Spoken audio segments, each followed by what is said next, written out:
The father of a 4-year-old girl on a ventilator with strep A infection warns other parents to be alert to the symptoms and act quickly. Camilla Burns was admitted to Liverpool's Alder-Hey Children's Hospital earlier this week. Any doubts, if they don't look right or anything, just scoop them up and take them.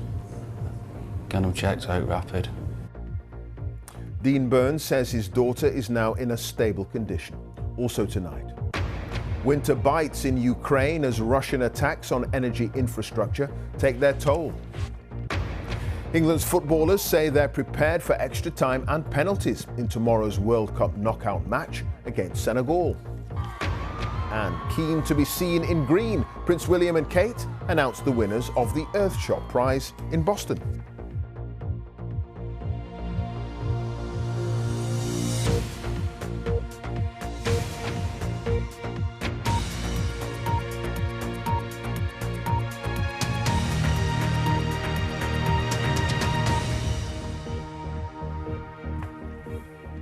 Good evening. The father of a 4-year-old girl who's critically ill in hospital after contracting strep A says he's praying for a miracle.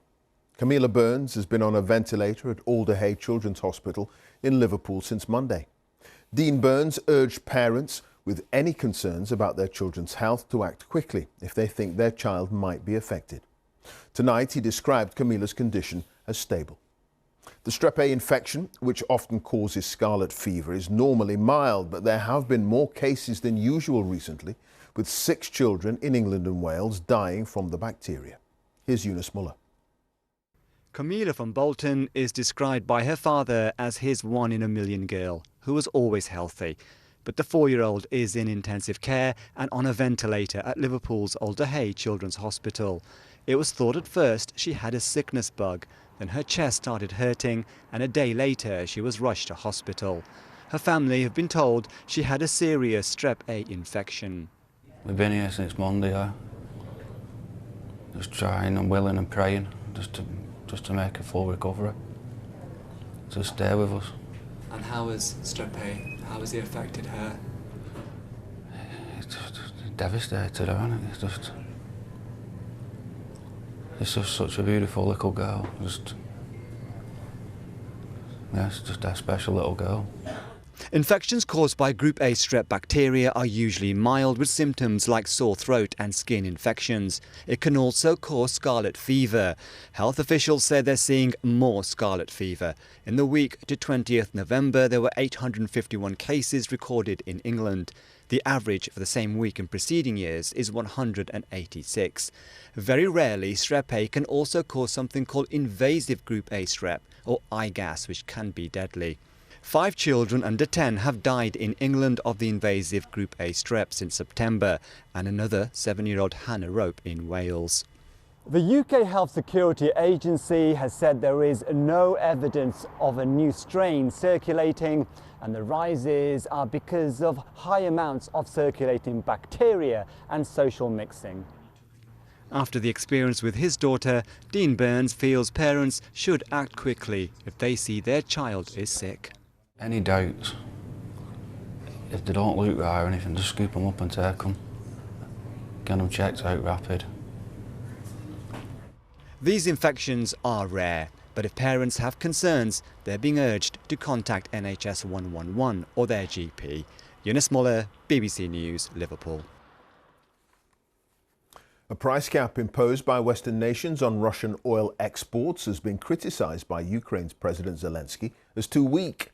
The cap is designed to limit money going to Russia as Moscow's invasion of Ukraine continues into the winter. Millions of people are experiencing power cuts after Russian attacks on energy infrastructure, while some families have no proper shelter. Well, in the village of Kalinivka, near Kiev, residents are hoping to rebuild from the ruins left by Russian forces, who briefly controlled the area more than 8 months ago, as Jessica Parker explains. The pain of hearing your home is destroyed. Inna still feels it months on.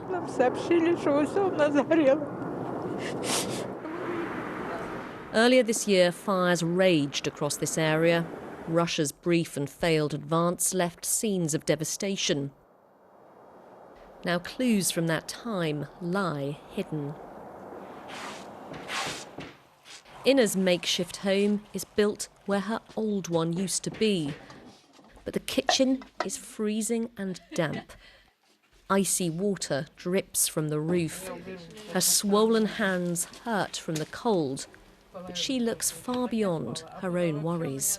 I want us to win as soon as possible, so that there is peace and tranquility, so that all soldiers return home alive and well. For Inna, help is on the way this winter. She's the first in her village to get a prefab home, but others will have to wait. Including Nadia. In this one room, she cooks and sleeps in a bed she's sharing with her son and his girlfriend, Sophia. A plastic sheet stops the floor getting wet when they wash. They even go to the toilet in here if it's too cold outside. For 19-year-old Sophia, it's suffocating. I'm very anxious. I can't wash or go to the bathroom alone. I hate to do that in front of everyone. I just want some personal space. As the cold bites, Russian strikes mean power cuts too. It's an exhausting existence for Nadia as she sits on the steps of her former, now wrecked home. It's hard for everyone. I want my house. I want to live in peace, and for my son and his girlfriend to have a place to live. Because now they have no life. It's not life. Oh, God. 63 years old, she walks through the rooms and ruins. The shadows of the past all around. So many have been left haunted, now hunted by the winter too. Jessica Parker, BBC News. The head of the police watchdog has been forced to resign after becoming the subject of a criminal investigation. Michael Lockwood, the Director General of the Independent Office for Police Conduct, had claimed he stepped down for personal and domestic reasons. But the Home Secretary, Suella Braverman, said she asked him to resign after being informed of an historic allegation. At the World Cup in Qatar, the England manager Gareth Southgate says his side is ready for extra time and penalties against the African champion Senegal in tomorrow's match in the last 16. The World Cup has now reached the knockout stage.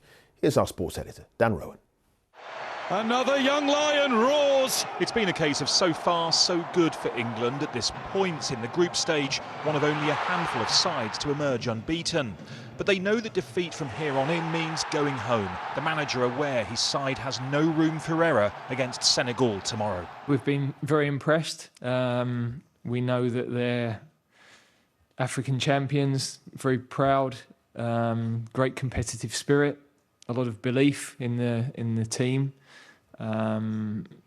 Some excellent individual players who can cause problems. Prove the point, so it's going to be a headache for Gareth to pick the team for the next game. You can't afford to make mistakes or start a game badly now because you're going to be sent home. Meanwhile, England trained here today with all 25 players present. For years, England feared knockout matches like this, but having reached the semi-finals and final of their last two major tournaments, Gareth Southgate's side has proven it has what it takes to handle such pressure. However, this World Cup has shown that no side is safe from a shock result. Senegal stand in the way of England and a place in the quarter-finals, but their preparations have been disrupted. Inspirational head coach. He's been ill for the last 2 days. Yesterday, he asked us to do the training for him. We are sure that tomorrow evening, when the match starts, he will be the one in charge of the team. Senegal have already made their presence felt here in Doha this week, and while their side may be regarded as underdogs, their fans believe an upset is on the cards. Senegal 3, England 0. Wow, that's very confident. Yes. It will be a big mistake if England cannot take in seriously Senegal team. It will be a big mistake for England. 20 years ago, Senegal celebrated their greatest World Cup success, reaching the last 8. England's task here to prevent a repeat. Dan Rowan, BBC News, Doha. 5 winners of the environmental award, the Earthshot Prize, have been announced at a star-studded ceremony in Boston. The annual awards were created by Prince William to fund projects helping to save the planet, and the event marks the culmination of the Prince and Princess of Wales's trip to America. Our climate editor Justin Rowlatt has more on the winners, and his report contains some flash photography.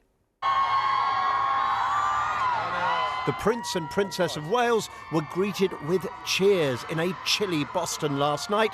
They'd rolled out the green carpet and invited a host of celebrities, actors, singers, and David Beckham. But this was really all about the environment. It's my hope the Earthshot legacy will continue to grow, helping our communities and our planet to thrive.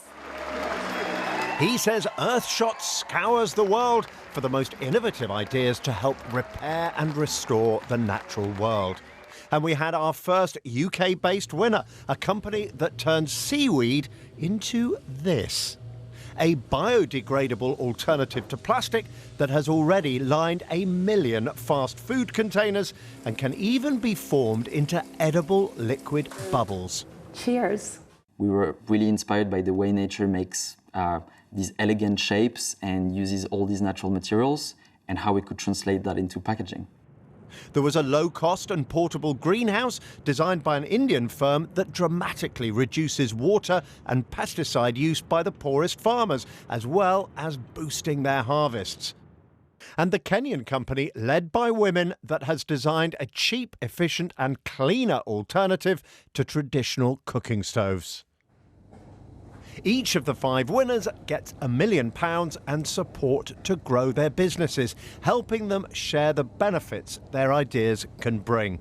This firm in Oman has developed technology to store carbon dioxide in rocks. The award ceremony coincided with the release of this trailer for Harry and Meghan's new documentary series. No one sees what's happening behind closed doors. It made an uncomfortable backdrop for the awards. But the Waleses kept their attention studiously on the future and how these new Earthshot Prize winners can improve it. Justin Rowlatt, BBC News. Now, with all the sport, including the very latest from the World Cup, here's Sarah Mulkerrins at the BBC Sports Centre. Hi there. Thank you, Clive. Argentina will meet the Netherlands in the quarter-finals of the Football World Cup as the knockout stages in Qatar got underway. Despite late goals making for nervy finishes, both sides progressed through their respective ties, as Nesta McGregor reports. The last time Argentina lifted the World Cup, it was largely thanks to one man. I love you, Diego. Help us tonight. 36 years later, the focus is on their current talisman. We're green, we're gold, Messi's getting on! Australia have surprised many by getting this far. Could they spoil the party on what was game number 1000 for Lionel Messi? To their credit, Australia made the final few minutes a nervous watch, thanks to a huge chunk of luck. And right at the end, they almost forced extra time. But Argentina held on. Virtually the last kick of the game.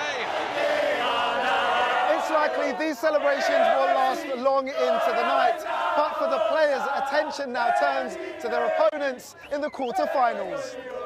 The Netherlands went into their earlier match against the USA on an 18-game unbeaten run, and 2 almost identical goals gave them the first half advantage. Dangerous blink, 2-0. The USA were handed a lifeline when Haji Wright somehow flicked this effort home. It's a miracle goal. Only he will know if he meant it. With the Americans chasing the game, they left spaces at the back, and the Dutch took advantage. A 3-1 win, and they will now face Lionel Messi's Argentina, a repeat of the 1978 World Cup final. Nesta McGregor, BBC News. There was some reward for England's bowlers against Pakistan as they took late wickets on a lifeless pitch in Rawalpindi. Pakistan ended day 3 of the first test on 499 for 7 to trail by 158. Joe Wilson was watching. Test cricket is the battle between ball and bat. Guess which is winning in Rawalpindi. Abdullah Shafiq passed 100 in control. England trying everything, trying Will Jacks. Edge caught, Shafiq gone. 225 for 1. Imam Ul Haq was another 100-maker in this record-breaking bowler-aching match. Would he ever make a mistake? Well, it turns out yes. Like that. Gone. There are permitted ways to alter the state of the ball, using the sweat on Jack Leach's head. A new one.